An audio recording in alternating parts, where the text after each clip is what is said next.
2h30. Cet être humain là à côté de moi.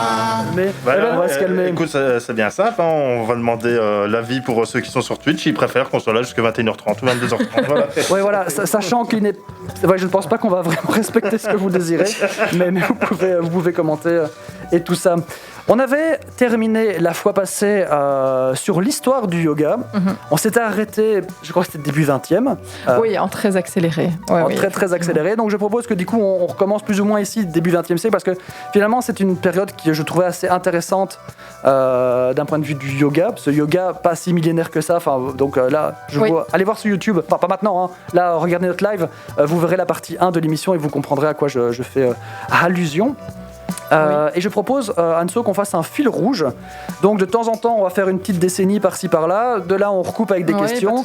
Et après tout cela, donc peut-être vers 21h15, moi j'aurai un jeu qui s'appellera Yoga pas Yoga, qui sera peut-être très intéressant ou pas, ça on verra. Ça, c'est vous qui jugerez. On le fera peut-être même à 20h45, tiens. Mais donc restez avec nous. Vous êtes sur UFM dans Qui est cet être humain ? Et on commence du coup directement avec le début du yoga du XXe siècle. Anso. Je vais peut-être juste résumer en quelques mots ce qu'on avait dit la dernière fois pour qu'on puisse un peu replacer et que, qui n'avait pas suivi puisse quand même suivre un peu. Donc on avait vu qu'il y avait toute une série de traditions yogiques qui trouvent leur origine en fait il y a 2 bons millénaires, voire même peut-être un peu plus, dans la vallée de l'Indus, donc c'est l'équivalent du Pakistan et du nord de l'Inde actuelle. Et l'idée, c'est que ces générations de yogis et de yoginis qui sont arrivés avant nous ont tous essayé d'échapper au cycle des renaissances en supprimant le karma. Donc toute cette charge de bonnes actions et mauvaises actions qui vient peser dans le fait qu'on se réincarne ou pas, sous une forme ou sous une autre. Ok, donc on a viré le côté spirituel du yoga pour l'avoir un peu plus pragmatique. De plus en plus, c'est ça. Donc en fait, au fur et à mesure, ils sont arrivés avec un succès relatif à atteindre justement cette libération du karma dans les différentes branches, soit en immobilisant complètement le corps ou en évacuant les désirs, ça c'est plutôt l'approche bouddhiste, en méditant, en faisant leur devoir avec abnégation ou bien encore en faisant preuve de dévotion envers les différentes divinités des différents panthéons, puisque c'est une pratique qui a évolué dans un contexte religieux, dans un contexte philosophique très varié. Et donc en général, ça se fixait sur une mise à l'arrêt du corps et de l'esprit. Et puis on avait vu que le tantra avait débarqué pour mettre un peu le brin dans tout ça. Ouais, donc le tantra, pour rappeler... Donc le tantra, c'est en fait un ensemble de pratiques plus ou moins ésotériques, plus ou moins philosophiques, qui sont développées, on va dire, entre le 6e et le 13e siècle, qui ont vraiment une grande emprise sur le yoga. D'ailleurs, le yoga qu'on pratique aujourd'hui est très inspiré du tantra, dans la mesure où c'est le yoga qui a ramené le corps au centre de la pratique. Alors qu'avant, on essayait plus ou moins de l'évacuer, ou en tout cas de se centrer sur l'esprit. Donc ça s'est fondé sur une espèce de corpus de textes de révélation dans lequel il y a une divinité avec 2 aspects, masculin et féminin. Donc Shakti pour le féminin et Shiva pour le masculin. Et l'objectif, pour parvenir à la libération, c'est en fait de rassembler ces 2 parties dans l'être humain, qui est en fait une représentation microcosmique du macrocosme de l'univers et du monde en général. Okay. Et donc là, les tantristes, c'est en fait les premiers à ramener le yoga vraiment dans le corps, mais c'est aussi les premiers à permettre l'accès au yoga à des gens comme vous et moi, et plus seulement à des ascètes ou à des gens très riches qui pouvaient se permettre de se concentrer sur leur pratique spirituelle pendant toute leur vie. Puisqu'en fait, pour devenir tantriste, il suffit, avec beaucoup de guillemets, d'être initié par un gourou. Donc un gourou, c'est un professeur. C'est pas et un ascète, pour rappeler. Juste pour le terme. Ouais, un ascète, c'est quelqu'un qui vivrait retiré de tous les plaisirs de la société, donc pas en ermite complet, mais en tout cas dans un dénuement assez complet qu'il a choisi en fait. Okay. Simplement pour pouvoir se consacrer aux réalités spirituelles plutôt qu'aux réalités physiques. D'accord, mais est-ce que ça a un rapport avec la pénitence catholique ou c'est dans le même esprit? C'est une grosse question. Tiens, je te l'offre. Non, c'est cadeau. Bien ça. Alors, il n'y a pas vraiment ce sens de punition volontaire pour contrer ses péchés, c'est plutôt s'extraire du monde pour permettre la réalisation du soi, donc de l'essence même de l'être humain. Okay. Donc dans tout le catholicisme, dans la chrétienté globalement, il y a cette idée de péché originel et de demander pardon non-stop. C'est quelque chose qui n'existe pas à ma connaissance en tout cas, dans les pratiques philosophiques et religieuses orientales. Ce serait une sorte de minimalisme poussé à l'extrême Si tu veux, ouais. d'une certaine façon. Oui, ça pourrait être ça. Ouais. C'est vraiment d'essayer de volontairement de se priver de certaines choses, pas pour se punir, mais pour se libérer en fait. Ok. Ouais. C'est vraiment ça donne de l'espace à d'autres choses. Dans l'esprit général plus on a de choses matérielles et plus on a de choses de quoi on doit s'inquiéter. Ouais. C'est vraiment dans cette optique-là. D'accord, ouais. Du coup, moins on a Le détachement. Moins il y a en tout cas de choses matérielles à part la nature autour de nous, mais forcément, moins notre mental est actif. Ok, d'accord, ouais. Dans cet esprit-là. Ouais. Ok. Et Pas de du distraction, coup, pas moins le de... mental est actif, plus tout ce qui est spirituel peut vraiment se développer. s'éveiller parce que c'est toujours l'activité du mental qui l'empêche. Ok. C'est dans ce sens-là. Ouais. Du coup, le silence et l'isolement permet vraiment d'accueillir et d'observer tout ça dans la subtilité. Exactement. Ok, ouais. Et aussi d'atteindre le détachement, puisque moins on a d'objets matériels, moins on a de désir pour le matériel. Ouais. Et donc c'est aussi toute cette, tranche philosophique. Pareil avec les bouddhiste. personnes si on s'isole. Exactement. Le Ouais. détachement des personnes, vivre la solitude et être heureux dans la solitude, c'est aussi dans ce sens-là.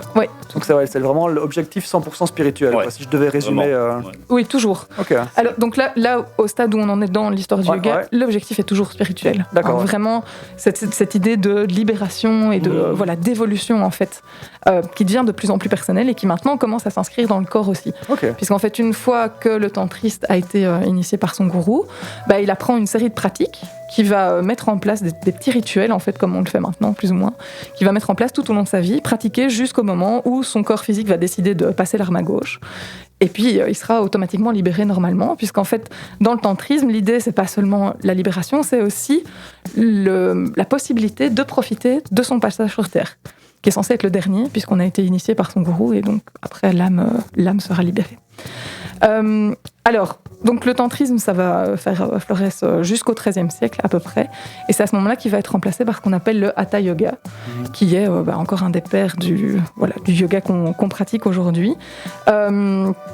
Et en fait, dans cette idée du Hatha Yoga, il y a un texte fondateur qu'on appelle le Hatha Pradipika, je l'avais évoqué la dernière fois, qui parle de technique de rétention. Alors de rétention de quoi ? De cette espèce de fluide de vie qui serait stocké dans le crâne et qui s'écoulerait au fur et à mesure de la vie, tout le long de la colonne vertébrale.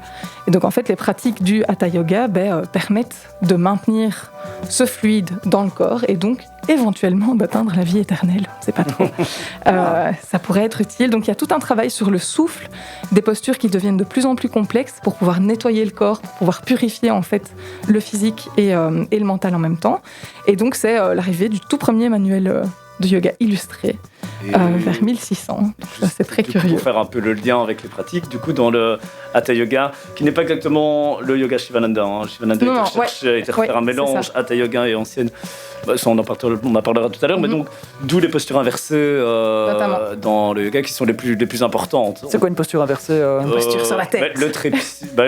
Donc, on appelle ça posture sur la tête, donc le trépied. Donc, ça, je vois, comment gymnastique, quoi. Oui, c'est ça. Exactement. Et alors, à chaque fois, il y a des évolutions. Donc, on commence avec les bras au sol, puis les mains, puis après, on peut mettre les bras le long du corps et tenir sur le sommet de la tête. Ah ouais. Et on s'étire et on reste comme ça. Voilà.